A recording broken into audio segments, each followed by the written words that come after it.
I got to say, it was a real gut punch to me hearing the news about Ozzy. Not because it was surprising that he reached his late 70s and then had died, because he challenged his body for many decades in a way that would have finished lesser mortals off. But it was the fact that it came just 2 weeks after this extraordinary farewell show back in Birmingham, where it all began for him.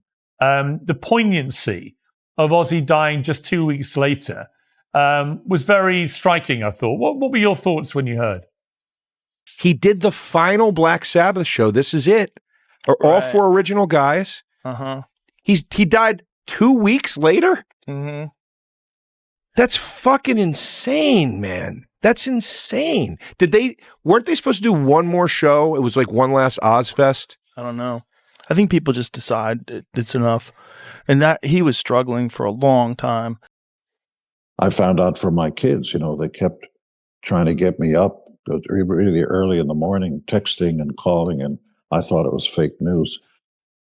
But the images that I got, and first of all, I was devastated because, let me just put it succinctly here.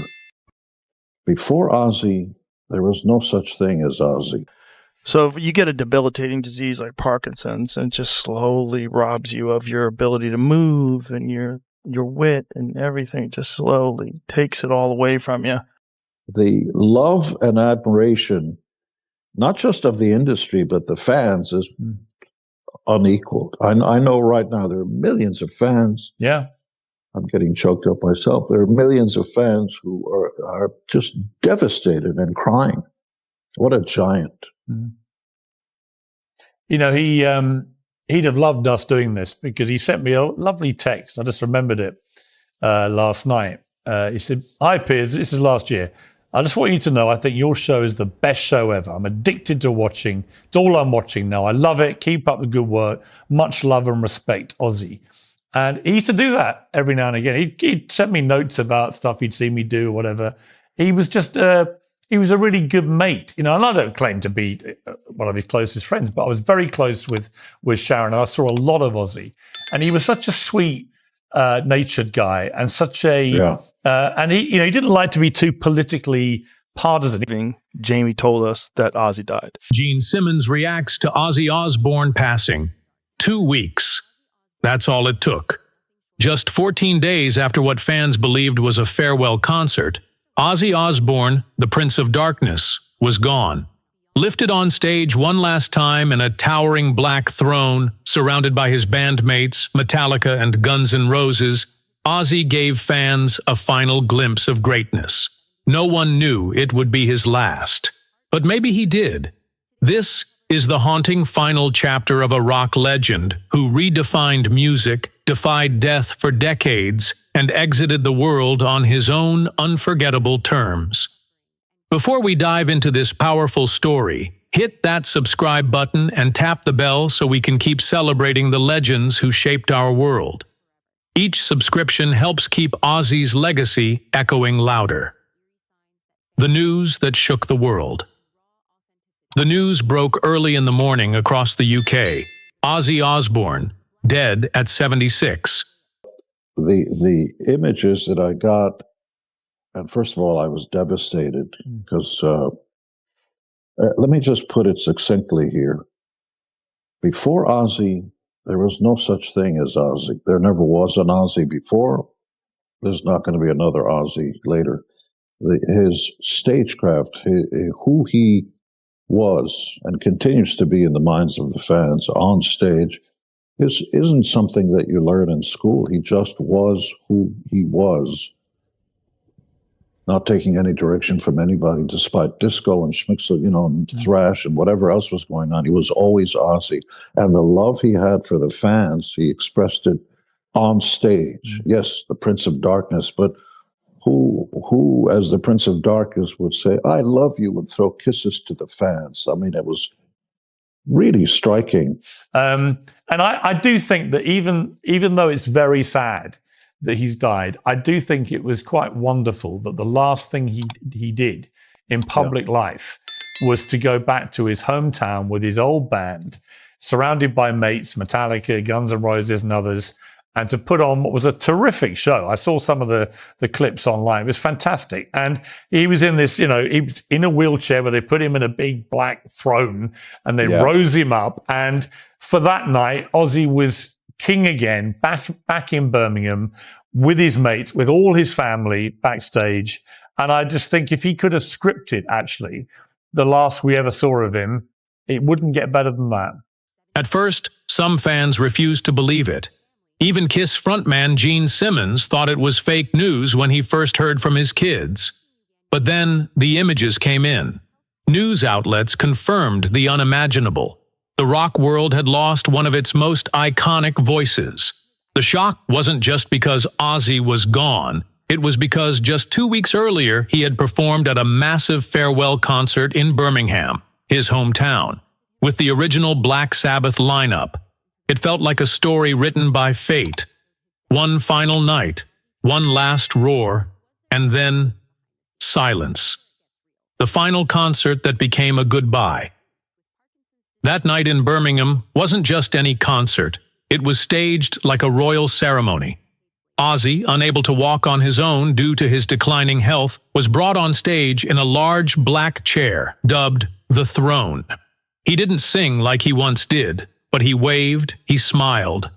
And in that moment, for tens of thousands of fans, the most famous, of course, being the time he ate the bat on stage. Now, people probably don't know the half of this, but I think originally they thought it was a toy bat that had been thrown on stage, and he picked it up instinctively and took a big old munch. And at that point, he realized it was actually a real bat. And I once asked him, I said, what was it like? And he went, well, I'll tell you one thing, he said, bats taste fucking awful.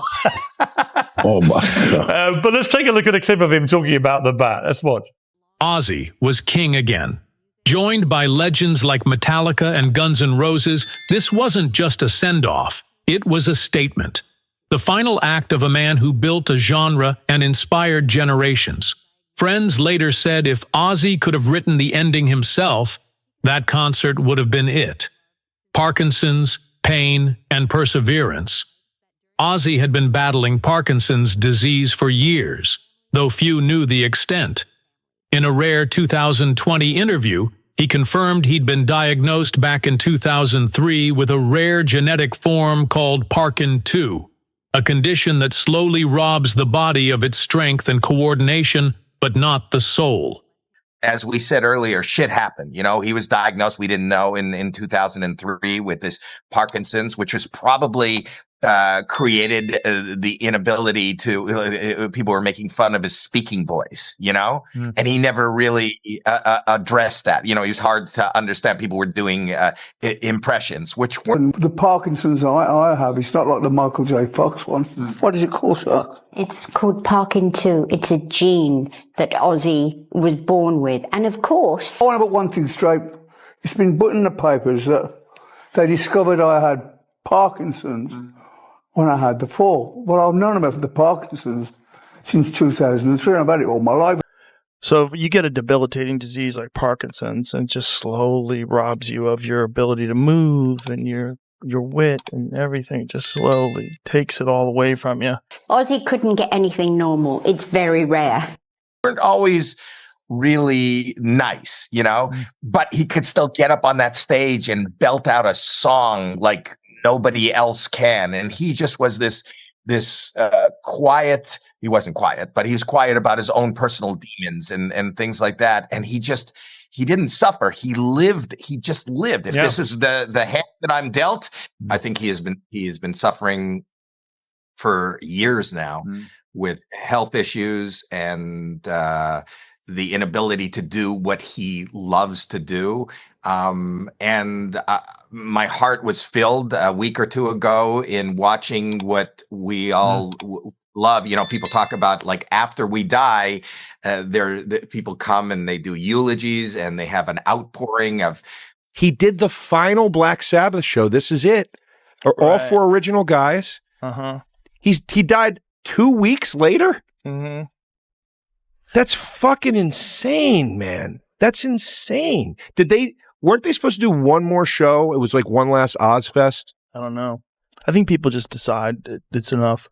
And that he was struggling for a long time. Despite the pain, he kept going, touring, recording, performing, joking. He never let it define him. Even when his speech began to slur and movement became difficult, Ozzy didn't complain. He didn't want sympathy. He wanted to sing. Friends and family say he suffered quietly, living with dignity while the disease stole pieces of him. But on stage, that was always his sanctuary. The bat, the chaos, the legend. Of course, Ozzy wasn't just known for his music. He was also rock's wildest showman. The most infamous moment? The bat. Yes, that bat. During a show in the early 80s, a fan tossed what Ozzy thought was a rubber toy onto the stage. Without thinking, he picked it up and bit its head off. Turns out, it was real. He later joked, "Bats taste bloody awful." The moment became a permanent part of rock history. I was so fortunate to be able to see Ozzy's last performance. It was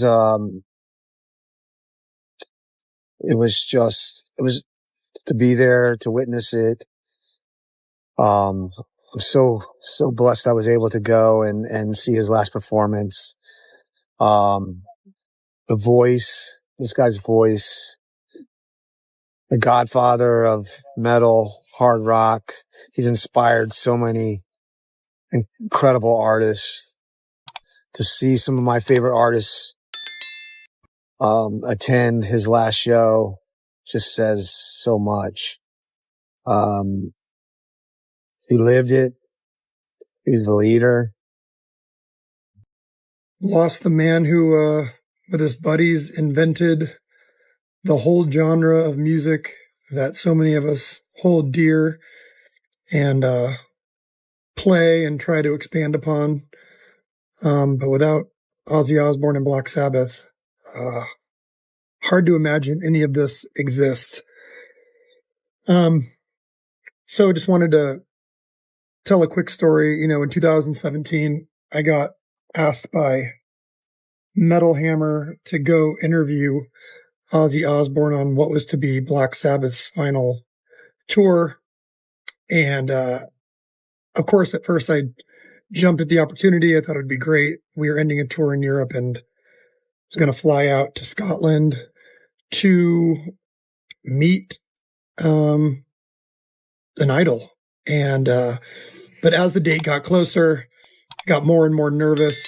I started thinking about, you know, all the questions that Ozzy has been asked in his life, and how was I supposed to come up with anything that wasn't completely generic or he hadn't been asked a million times. So I reached out to a lot of friends and a lot of people and got this set of questions together and ended up going backstage to meet Ozzy, super nervous. And he just had one of those personalities where you were just completely put at ease. It was so easy to talk to him. He was so energetic and excited, but also engaging. And I'll never forget that experience. That experience was insane. I remember John, who was taking the photos, years later gave me basically the whole roll of photos, and I have those in my my wardrobe case that I take on tour. So I see these photos every day. They're just sitting in there, and just an incredible memory. They say never meet your idols, but that's just not true. Sometimes you get lucky. And Ozzy, besides the music, just was so kind, and just seemed like such a welcoming person. And yeah, there's a million stories of first time I heard Sabbath, first time I heard Ozzy, all these things. But that just sticks out to me personally as just a statement of his character. So rest in peace. Back in Birmingham, where it all began for him, the poignancy of Ozzy dying just 2 weeks later was very striking, I thought. What were your thoughts when you heard? first of all, I appreciate you reaching out, and the BBC reached out. I mean, I had no plans of commenting except on Twitter to send my prayers and condolences to Sharon and the family. But Shocking? Yes, but undeniably Ozzy. He wasn't just a musician. He was a walking, howling, hilarious paradox, equal parts darkness and delight.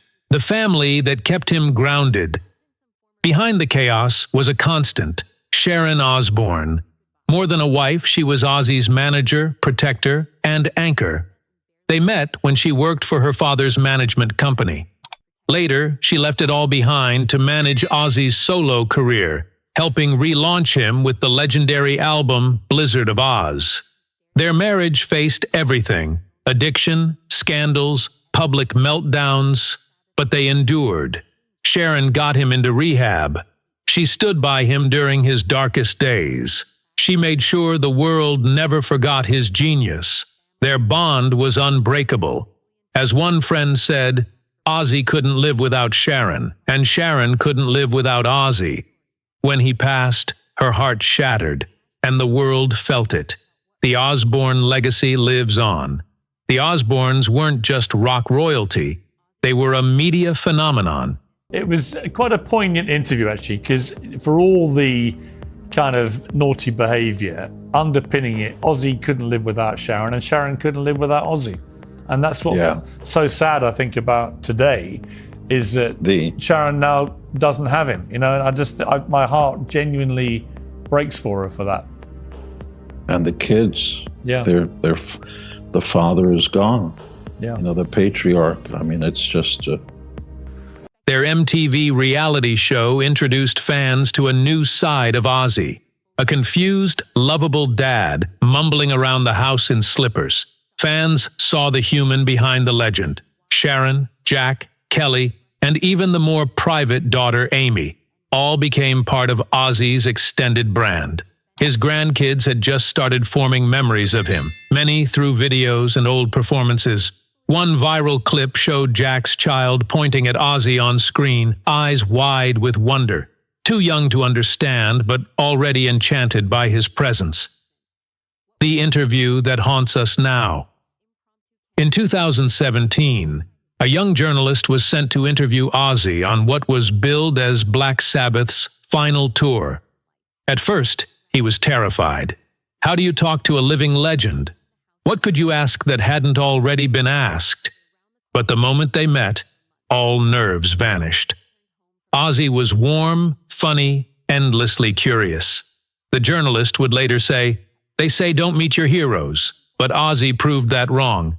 He made me feel like an old friend. That interview now lives in a special place, not just on tape, but in memory. A reminder that beneath the madness, Ozzy was just a man who loved music, laughter, and connection. A warrior until the end. As Ozzy's health declined, the throne became a necessity, but it never looked like defeat. That throne was a symbol. He was no longer the bat-biting madman charging across the stage, but he was still the same soul, a fighter, a pioneer, a king. Former bandmates like Tony Iommi and Geezer Butler shared emotional tributes, recalling the early days of Black Sabbath, the camaraderie, the chaos, the brotherhood. They didn't just lose a frontman, they lost family, the timing that felt like fate. The timing of Ozzy's final show and his death feels almost cinematic, 2 weeks apart. That's it. From that throne in Birmingham to silence. No warning. No press release saying his condition had worsened. Just one final night under the lights. Then he was gone. Fans didn't realize they were witnessing his last appearance. But now, it's clear. That concert wasn't a comeback. It was a curtain call. More than music. Ozzy didn't just change music. He challenged the rules. He built heavy metal. He broke every mold and then made new ones. Yes, he was controversial. Yes, he made mistakes. But through it all, he gave everything to his art, his fans, and his family. He was chaos and comfort, fear and love, fire and soul, a man who wore the crown of the Prince of Darkness, but always told his fans, "I love you," before walking off stage. Ozzy Osbourne is gone, but the echo of his voice, the scream, the growl, the laughter, will never fade. So here's to the man who bit the bat, howled at the moon, and brought metal to the masses. Rest in power, Ozzy. We'll carry your spirit in every riff, every roar, and every rebellion. If Ozzy meant something to you, if his music was part of your life, drop a memory in the comments. Hit that like button, share this video, and subscribe so we can keep his legacy alive. Because legends never die. See you on the next video.